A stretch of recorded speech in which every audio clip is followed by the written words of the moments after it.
اب آپ کو بتائیں گے کہ محکمہ عشر و زکوٰۃ نے سندھ کی 37 سرکاری اسپتالوں کو زکوٰۃ فنڈ سے 20 کروڑ روپے جاری کر دیے ہیں۔ یہ رقم غریب مریضوں کے علاج پر خرچ کی جائے گی۔ مزید تفصیلات جانیں گے ہمارے نمائندے شکیل نائش سے۔ شکیل نائش، تفصیلات سے آگاہ کیجیے گا۔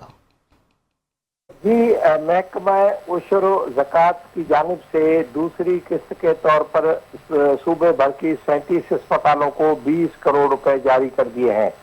ان اسپتالوں میں قائم ہیلتھ ویلفیئر کمیٹی کو یہ زکوٰۃ فنڈ جاری کر دیا گیا ہے۔ رقومات بینک اکاؤنٹس میں منتقل کر دی گئی ہیں۔ بینک کا کوڈ نمبر، اکاؤنٹ نمبر اور رقم درج کر کے اسٹیٹ بینک کو خط لکھ دیا گیا ہے۔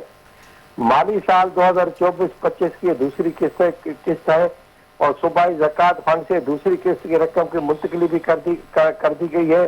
ہیلتھ ویلفیئر کمیٹیاں اپنے طریقہ کار کے مطابق زکوٰۃ فنڈ غریب مریضوں کو دیں گی، جس کی تفصیل محکمہ عشر و زکوٰۃ کو فراہم کر دی جائے گی۔ زکوٰۃ فنڈ کی رقومات ہیلتھ کمیٹی کو سندھ بینک کی برانچوں میں منتقل کی۔ غریب مریض اسپتال کی ہیلتھ ویلفیئر کمیٹی کو فارم بھر کے دیں گے اور اس کے عوض جو ہے وہ ان کو امداد کی رقم بذریعہ چیک ملے گی اور اس کے بارے میں محکمہ عشر و زکوٰۃ کو آگاہ کر دیا جائے گا۔ ہر سال میں محکمہ عشر و زکوٰۃ اس طرح کی سرکاری اسپتالوں کو جو ہے رقومات فراہم کرتی ہے، تو اس سے جو غریب مریض ہوتے ہیں ان کا علاج ہو سکتا ہے۔ جی شکیل نائش، آپ کا بہت شکریہ۔